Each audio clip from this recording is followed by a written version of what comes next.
Important होगा और यह सारे क्वेश्चन को मैं विस्तार से बताने वाला हूँ, तो आप वीडियो को शुरू से अंत तक देखिए, चीज़ें आप बहुत चीज़ सीखेंगे। ठीक है, चलिए तो हम फर्स्ट क्वेश्चन पे आते हैं। यहाँ पे किस वैज्ञानिक ने शुद्ध क्रिस्टल, ठीक है, अवस्था को सर्वप्रथम अलग किया? तो इसका तो आंसर मैं बता दूंगा बहुत आसानी से। ठीक है, WM स्टैनले ने। ठीक है, आप इसे रट भी लीजिए कि किस वैज्ञानिक ने शुद्ध क्रिस्टल अवस्था को सर्वप्रथम अलग किया? WM स्टैनले ने। ठीक है, आपने इसके बारे में जान लिया, लेकिन इसके अलावा और भी चीज़ें जानने लायक चीज़ें क्या क्या देखिए। पहला चीज़ यहाँ पे समझिएगा, यहाँ पे वास्ट, यहाँ पे देख रहे हैं वाटसन एंड क्रिक के बारे में, तो इनके बारे में जो जानिए कि क्या है। DNA की जो डबल हेलिक्सल जो मॉडल था, ठीक है, DNA का जिसको कहते हैं द्विकुंडलित संरचना मॉडल, डबल हेलिक्सल मॉडल किसने दिया? तो DNA का जो लिख देता हूँ मैं यहाँ पे, ठीक है, द्विकुंडलित संरचना किसने दिया था? वाटसन एंड क्रिक को। सुना था ना DNA का द्विकुंडलित संरचना किसने दिया? वाटसन एंड क्रिक ने। ठीक है, DNA का अगर यहाँ से अगर हम बात करते हैं तो DNA का काम क्या है भाई? कुछ इंपॉर्टेंट चीज़ है कि जैसे इसका वर्क क्या है, तो ये प्रोटीन संश्लेषण को कंट्रोल करता है। ठीक है, ये प्रोटीन संश्लेषण को क्या करता है? ठीक है, ये प्रोटीन संश्लेषण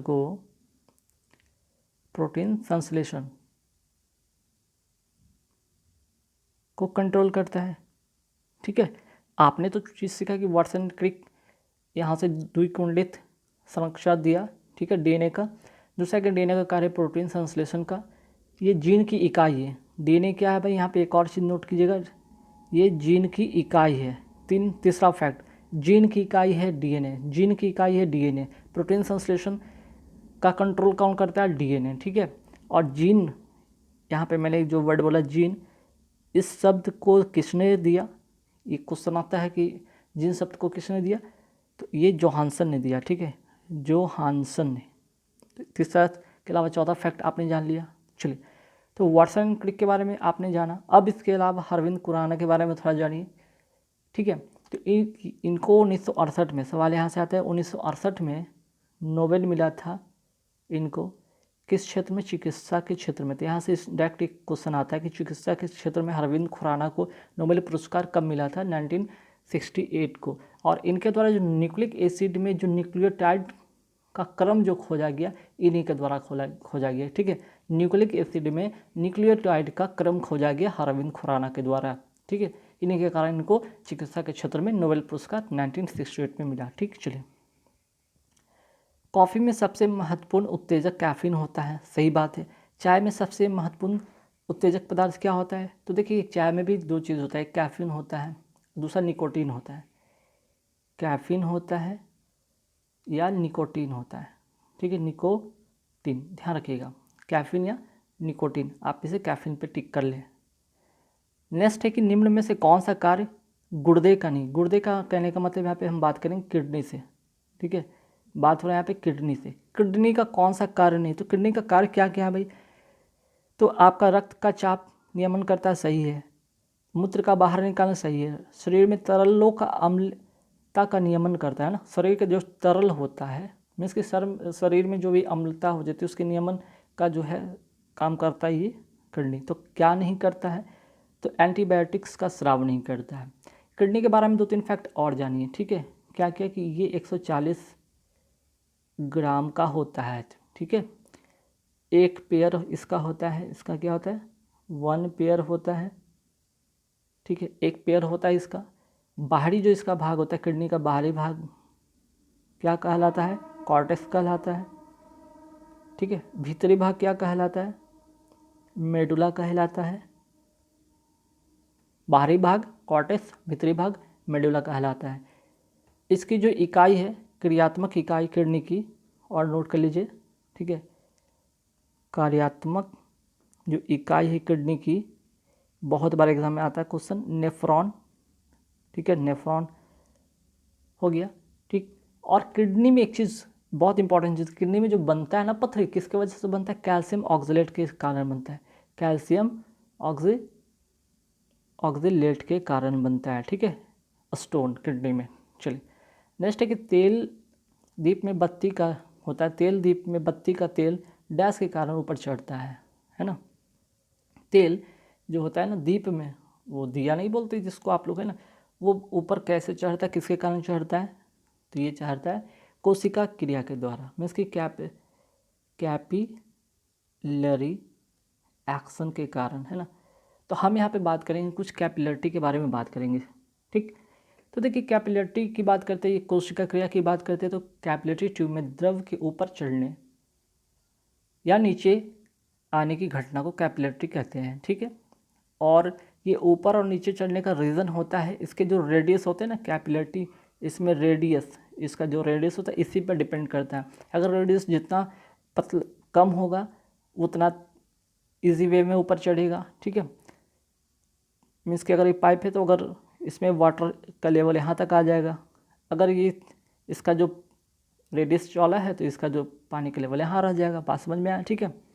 इसी पर एक एग्जांपल भी सेट किया गया है, जैसे अगर हम कोई 2 टब लेते हैं तो ये क्या है ना, एक पाइप को अगर हम वाटर में, ठीक है, डालते तो क्या होता है, ये नीचे की ओर आता है।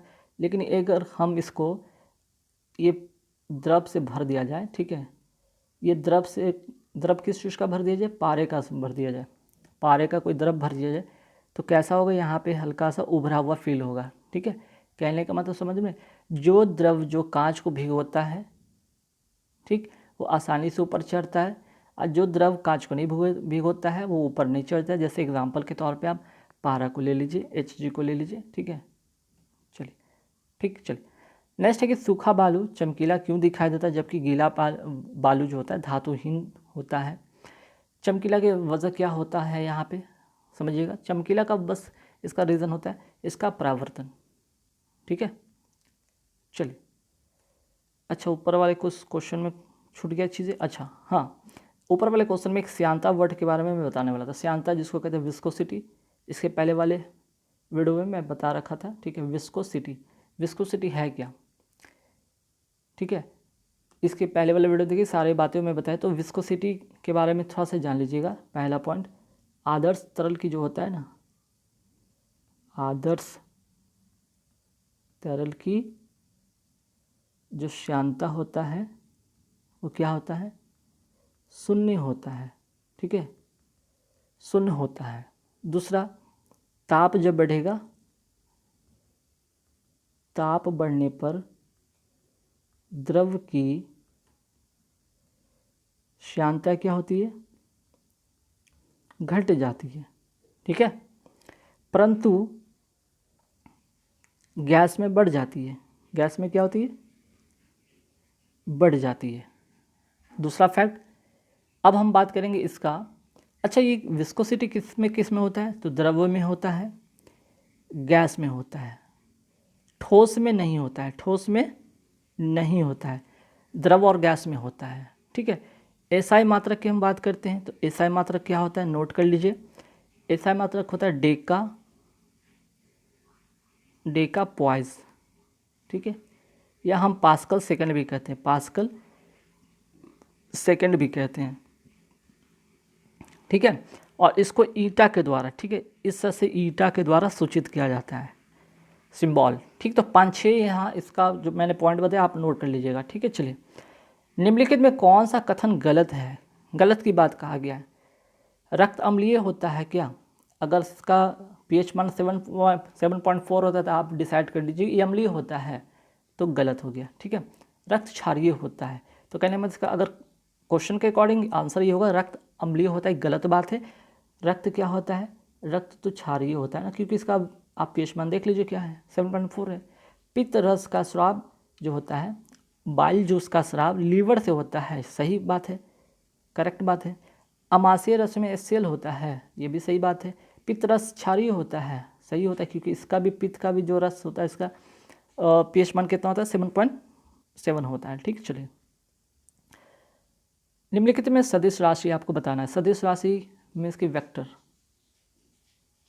जिसमें क्या हो, डायरेक्शन भी हो और मैग्नीट्यूड भी हो, डायरेक्शन भी हो और मैग्नीट्यूड दोनों हो। किस में होगा, ये वेलोसिटी में होगा, ठीक है। किस में होगा, ये वेलोसिटी में होगा, ध्यान रखिएगा, ठीक है, ये वेलोसिटी में होगा, ध्यान रखिएगा। बाकी द्रव्यमान, समय और लंबाई ये क्या है, अदिश राशि है, मीन्स के स्केलर क्वांटिटी है, स्केलर क्वांटिटी है, लंबाई भी, द्रव्यमान भी और समय भी। जबकि वेक्टर क्या है आपका, वेग जो है आपका वेक्टर है, ठीक है, मीन्स की सदिश राशि है। क्लियर। चलिए आगे बढ़ेंगे। अच्छा, इसके ऊपर में कोई और क्वेश्चन में कुछ और बातें था बताने लायक तो नहीं, तो यहाँ पे ऐसा कुछ नहीं था। अच्छा हाँ ठीक है, बालू परावर्तन और अपवर्तन। अच्छा, यहाँ पे परावर्तन और अपवर्तन के बारे में मैं बताने वाला था। तो परावर्तन के बारे में आप सभी को पता होगा कि कोई सरफेस होता है, कोई प्लेन सरफेस होता है, आती है किरण और वापस चली जाती है, जिस थीटा से आती है उसी थीटा से वापस जाती है, मीन्स कि आपतन कोण का मान होता है परावर्तन कोण के मान के बराबर होता है। ठीक है, ठीक। और ये समतल दर्पण की अगर स्टोरी के बारे में मैं बात करूँ तो समतल दर्पण पे इसके पहले वाले वीडियो में मैंने सारे फैक्ट में बता रखा था। ठीक है, कि समतल दर्पण में होता है क्या। पहला फैक्ट मैंने बताया कि अगर वी स्पीड से आप जा रहे हैं दर्पण की ओर तो आप 2v से आते हुए प्रतीत होता है। अगर आप थीटा कोण से घुमाते हैं तो कितना बन जाता है, 2 थीटा उसका डिग्री बन जाता है। ठीक है, प्रतिबिंब का जो अगर हम प्रतिबिंब को थीटा डिग्री से घुमाते हैं तो 2 थीटा बन जाता है। दर्पण की लंबाई, ठीक है, थर्ड चीज़ कहा था कि दर्पण की लंबाई जो था हम आधा करेंगे वस्तु के तो प्रतिबिंब दिखेगा, पूर्ण कंप्लीट प्रतिबिंब दिखेगा। ठीक है, और ये कैसा होता है, काल्पनिक होता है, बराबर होता है, लैटरल इनवर्स होता है। ठीक है, ये सारे बातें फैक्ट मैंने बताया था। रिफ्रैक्शन की अगर बात करें तो रिफ्रैक्शन के अपवर्तन जिसको कहते हैं, ठीक है, अपवर्तन रिफ्रैक्शन कहते हैं, क्या होता है आपका सघन माध्यम से विरल माध्यम में आता है और फिर विरल माध्यम से सघन माध्यम में चला जाता है। तो होता है क्या कि जब सघन माध्यम से विरल माध्यम की ओर आता है तो यह अभिलंब की ओर आता है ना, अभिलंब की ओर झुकता है, और जब विरल माध्यम से सघन माध्यम की जाता है तो अभिलंब से दूर जाता है। ये तो इसका एक कहानी है। ठीक है, अब वेवलेंथ बढ़ने से क्या होता है, अपवर्तनांक कम हो जाता है।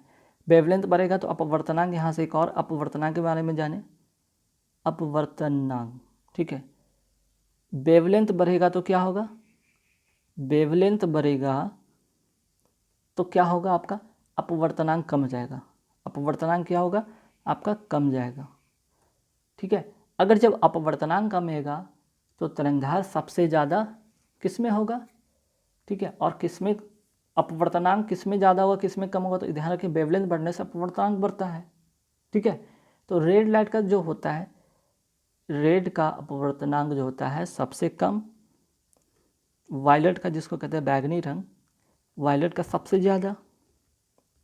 ठीक है, वहीं अगर हम, ये तो हो गया आपका अपवर्तनांक की बात होगी, अपवर्तनांक क्या होगा कम होगा रेड का और ज़्यादा होगा वायलेट का। वहीं वेवलेंथ की अगर बात करते हो तो ज़्यादा इसका होगा, रेड का वेवलेंथ ज़्यादा होगा जबकि वायलेट का कम होगा। विचलन इसका कम होगा, कम विचलन और ज़्यादा विचलन, ये 3 फैक्ट याद रखिएगा। ठीक, चलिए आगे बढ़ेंगे सवाल पे। 4 jar O2 CO2 S2 N2 gas भरी है, किस परीक्षण द्वारा इन चारों गैस की पहचान की जा सकती है, उपयुक्त में से कोई नहीं। मीन्स किसका अगर वेट कर लेते हैं, वेट मेजरमेंट कर लेते हैं तो इसका पता चल जाएगा कौन गैस भारी है। ठीक है, नेक्स्ट है कि वह तत्व जिसका परमाणु क्रमांक और परमाणु भार समान होता है, किसका, हाइड्रोजन का। ठीक है, हाइड्रोजन का दोनों चीज़ बराबर होता है। नेक्स्ट है कि दांतों व हड्डियों में उपस्थित क्या रहता है, तो क्लोराइड देखते आप एलिमिनेट करते, क्लोराइड, क्लोरीन से बना क्लोराइड उससे बनता नहीं बल्कि बनता है कैल्शियम फॉस्फेट से। ठीक है, चलिए सामान्यतः द्रव ऊंचे तल से नीचे की ओर प्रवाहित होता है, कौन सा द्रव ग्लास में रखने पर ऊपर की ओर चढ़ता है, हीलियम। ठीक, चलिए अस्पष्ट प्रतिध्वनि तभी सुनी जा सकती जब परावर्तन सतह की ध्वनि स्रोत से न्यूनतम दूरी लगभग 17 मीटर होती है, या कई बार एग्जाम में 16.6 मीटर जैसा से लिखा आता है। ठीक है, चलिए हो गया, इसके पहले वाले क्वेश्चन में कुछ था नहीं। चलिए नेक्स्ट है कि कीट निम्नलिखित में से संबंधित है, कीट किससे संबंधित है, ऑर्थोपोडास। अब यहाँ ये सवाल इंपॉर्टेंट बनता है ना, ये सवाल इंपॉर्टेंट बनता है। अब जरा इसे देख लीजिए, ऑर्थोपोडा में क्या क्या आता है, इसका आंसर तो ऑर्थोपोडा इसमें आता है मच्छर, केकड़ा, तिलचट्टा, मक्खी। ठीक है। वही एग्ज़ाम में आता है पोरीफेरा। पोरीफेरा में क्या क्या होता है, इसमें स्पंज होता है, साइकन होता है, ठीक, और ज़्यादातर ये समुद्र में पाए जाते हैं। वही सिलेंट्राटा की अगर हम बात करते हैं, सिलेंट्राटा में हाइड्रा आपका हो जाएगा और क्या हो जाएगा, जेलीफिश। जेलीफिश। एनिलिडा में क्या क्या हो जाएगा, एनिलिडा में ध्यान रखिए बहुत बार इससे आता है। एनिलिडा में आप नोट कर लीजिए, जोंक होता है, नेरिस होता है, नेरिस कई बार एग्जाम में पूछा गया, नेरिस केचुआ होता है, ठीक है, एनिलिडा में, ठीक। ऑर्थोपोडा की अगर हम बात करते हैं तो ऑर्थोपोडा जंतु जगत का सबसे बड़ा संघ भी है, ठीक है। चलिए, गैमेट की शुद्धता नियम का प्रतिपादन किसने किया था, मेंडल ने किया था, ठीक है। गैमेट की शुद्धता का नियम प्रतिपादन मेंडल ने किया था। और अनुवांशिक संबंधी प्रयोग के लिए मेंडल ने, ठीक है, मेंडल ने मटर के पौधे का उपयोग किया था। यहाँ से सवाल ये भी आता है। अब यहाँ पे मेंडलीफ के बारे में कुछ चीज़ें जाने। मेंडलीफ का जो नियम था, इनका परमाणु द्रव्यमान पर आधारित था, ठीक है, परमाणु द्रव्यमान पर आधारित था, ठीक है। मेंडलीफ का जो था परमाणु द्रव्यमान पर आधारित था। अगर हम पीरियड की बात करते तो पीरियड इनके अनुसार पीरियड की संख्या कितना था, 7, और ग्रुप की संख्या कितना था आपका 9, है ना। वही बात करते हैं तो ये तो मेंडलीफ का जो था वो नियम तो लागू नहीं हुआ, मीन्स की कारगर नहीं हुआ, फेल हो गया उनका। अब इसके बाद आया मोस्ले, जो आधुनिक आवर्त सारणी की बात होती है। मोस्ले आधुनिक आवर्त सारणी की बात करते हैं। ये इन्होंने बताया कि परमाणु संख्या पर काम करता है और ये मान्य हो जाता है, ठीक। इनके अनुसार पीरियड की जो संख्या होता है 7 और ग्रुप की संख्या जो होता है 18 है, ठीक है। ध्यान रखिएगा, यहाँ से सवाल आते हैं, है ना। चलिए, यहाँ से और भी चीज़ें, जैसे कि रदरफोर्ड परमाणु के नाभिक की खोज किया था। कई बार एग्जाम में क्वेश्चन आता है, रदरफोर्ड, ठीक है, क्या किया था, परमाणु के नाभिक की खोज रदरफोर्ड ने किया था। डाल्टन, ठीक है, ये भी बहुत बार आता है एग्जाम में, डाल्टन। परमाणु सिद्धांत इन्होंने दिया था। तो दो बातें आता है एग्जाम में, रिसेंटली एग्जाम में रदरफोर्ड एनटीपीसी में पूछा भी गया है कि, ठीक है, कि परमाणु के नाभिक की खोज किसने किया था, रदरफोर्ड ने किया था। परमाणु सिद्धांत डाल्टन ने दिया था, ठीक है। चलिए आगे बढ़ेंगे सवाल पे। रेडियोधर्मिता की खोज किसने किया था, रेडियोधर्मिता की अगर बात करते हैं तो हेनरी बैक्यूरेल ने किया था। यहीं से एक सवाल और आता है, रेडियम का खोज किसने किया था, मैडम क्यूरी ने, ठीक है। एक और फैक्ट याद रखिएगा, ठीक। यहाँ से एक और सवाल, जैसे कि हम बात करेंगे सत्येंद्र नाथ बोस, ये भारतीय वैज्ञानिक थे, ठीक है, भारतीय भौतिक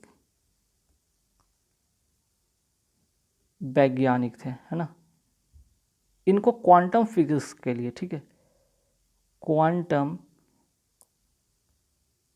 फिजिक्स में महत्वपूर्ण योगदान के लिए इनको जाना जाता है। वहीं बात करते हैं हम अल्बर्ट आइंस्टीन के बारे में बात करते हैं तो इन्होंने 2 नियम दिए थे। एक तो सापेक्षता का सिद्धांत दिया था, सापेक्षता का सिद्धांत दिया था। दूसरा क्या दिया था, प्रकाश विद्युत प्रभाव, ठीक है।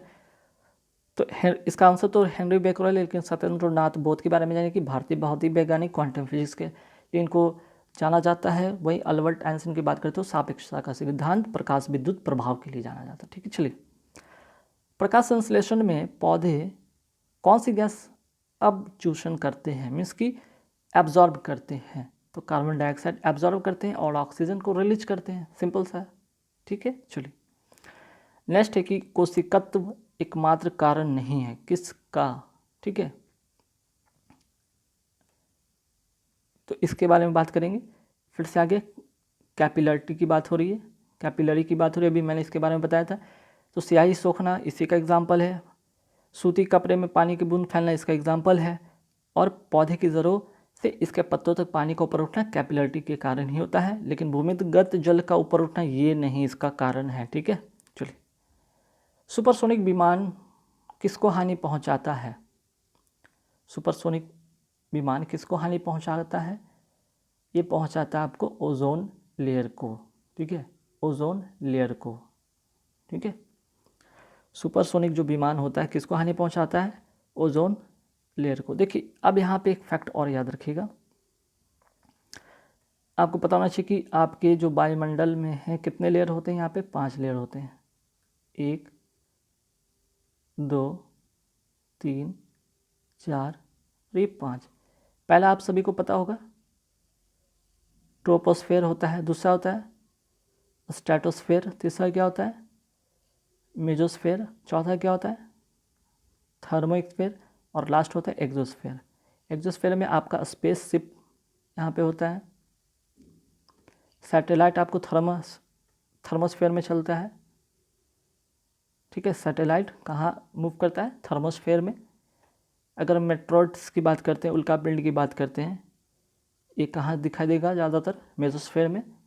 ओजोन लेयर जिसकी अभी बात कर रहे थे, ओजोन लेयर आपका यहाँ पे दिखेगा।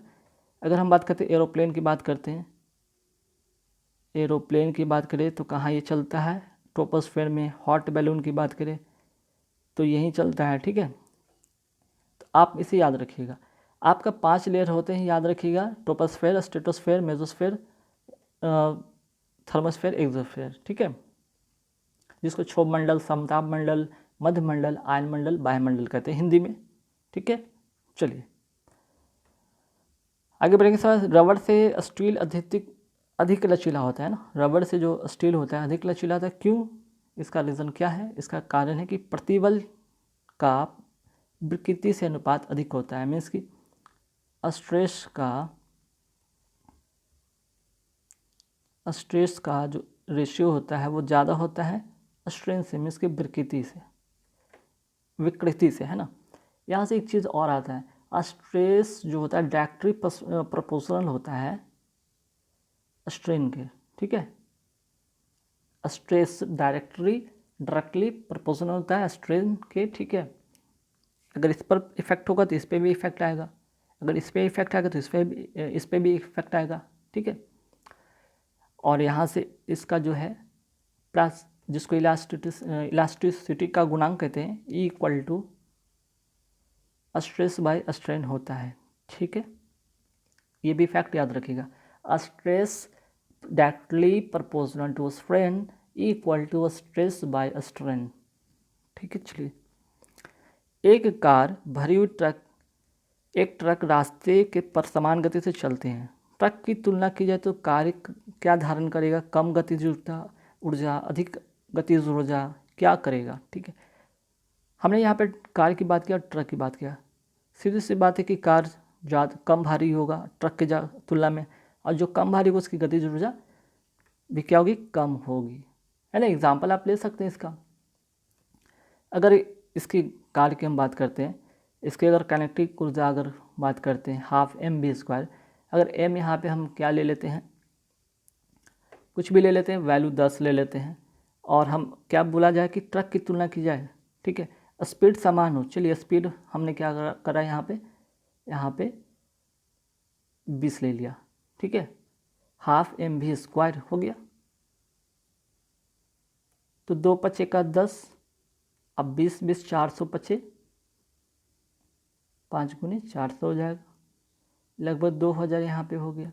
उसी तरह अगर हम ट्रक की बात करते हैं तो ट्रक का क्या होगा? ½ mv², इसका वज़न ज़्यादा होगा तो यहाँ 10 से 20 कर लेते हैं, और इसका जो है स्पीड तो सेम ही रखेंगे, 2 × 10 और 20 से 20 400, यहाँ पे हो जाएगा 4000। तो देख रहे गतिज ऊर्जा क्या होगा? कार का कम होगा, है ना। चलिए, एड्स फैलता है किससे फैलता है? शारीरिक संपर्क से। एड्स का कई बार एग्जाम में आपका फुल फॉर्म पूछा जाएगा, फुल फॉर्म क्या होता है आप इसे नोट कर लीजिए, ठीक है। एक्वायर्ड इम्यूनो डेफिशिएंसी सिंड्रोम, ठीक है, सिंड्रोम। एक और एड्स का जो है किसके द्वारा परीक्षण किया जाता है? एलिसा टेस्ट के द्वारा, एलिसा टेस्ट के द्वारा। एलिसा का फुल फॉर्म क्या होगा? ठीक है, एंजाइम लिंक्ड इम्यून सॉल्वेंट ऐसे, ठीक है, ध्यान रखिएगा, 2-3 बातें याद रखिएगा। और एड्स में होता है क्या, ये किस पर प्रभावित करता है, ये रोग प्रतिरोधक क्षमता को क्या करता है, इसको नुकसान पहुंचाता है, जिसमें कि WBC जो होता है उसको ये प्रभावित करता है, ठीक है। चलिए आगे बढ़ेंगे सवाल पे कि जब एक पिंड की गति दुगनी हो जाती है तो इसकी गतिज ऊर्जा क्या होगा, 4 गुनी हो जाएगा, ठीक है। आप गति को दुगनी करेंगे तो गतिज ऊर्जा क्या हो जाएगी, 4 गुनी हो जाएगी। एग्जाम्पल आप सेट करके 1/2 mv² पर चेक कर लीजिएगा। 1/2 mv², अगर इस बार भी हम कितना लेते हैं, आप यहाँ पे अगर हम ले लेते हैं 2, ठीक है, v² यानी 100, तो क्या हो जाएगा 50 m, फिर से 1/2 m वही रहेगा। इस बार क्या करेंगे, दुगना कर देंगे, 10 का 100 हो गया तो इस बार 20 का 400 हो जाएगा, तो क्या हो जाएगा 200 m, ठीक है। तो 50 का अगर 200 से देखते हैं बैलेंस करके तो कितना गुना ज़्यादा है, 4 गुना ज़्यादा है, इसलिए 4 गुना होगा इसका करेक्ट आंसर, ठीक है। नेक्स्ट है कि 20 kg वजन को ज़मीन से 1 मीटर ऊपर की ऊंचाई पर उठाने में किया गया कार्य क्या होगा। कार्य, सबसे पहले W मीन्स की कार्य का फॉर्मूला आप जानेंगे कि फोर्स इंटू डिस्प्लेसमेंट भी होता है, और वर्क का एक और फार्मूला होता है आपका mgh, ठीक है, जहाँ पे आपको कौन से फार्मूला लगाने हैं, mgh वाला, ठीक है। मास 20 kg है, g आपको यहाँ पे 10 लेने, हालांकि g का मान तो 9.8 मीटर पर सेकंड होता है, आप इसको लगभग 10 मान के चलेंगे, और h तो यहाँ पे 1 दिया है तो 200 यहाँ पे जूल हो जाए, चूँकि कार्य का मात्रक होता है जूल, इसलिए 200 जूल इसका करेक्ट आंसर होगा, ठीक। पानी के खारापन का कारण किसका घुलनशील लवण होता है, तो खारापन में क्या होना चाहिए, यहाँ पे आपका कैल्शियम एवं मैग्नीशियम, ठीक है। खारेपन का कारण होता है कैल्शियम एवं मैग्नीशियम। अब यहाँ से चीज़ जानिएगा, यहाँ से एक और फैक्ट 2-3, अच्छा ये क्वेश्चन और भी है, चलिए ठीक है। यहाँ पे एक फैक्ट मैं पहले बता देता हूँ, उसको आप नोट कर लीजिए यहीं पे।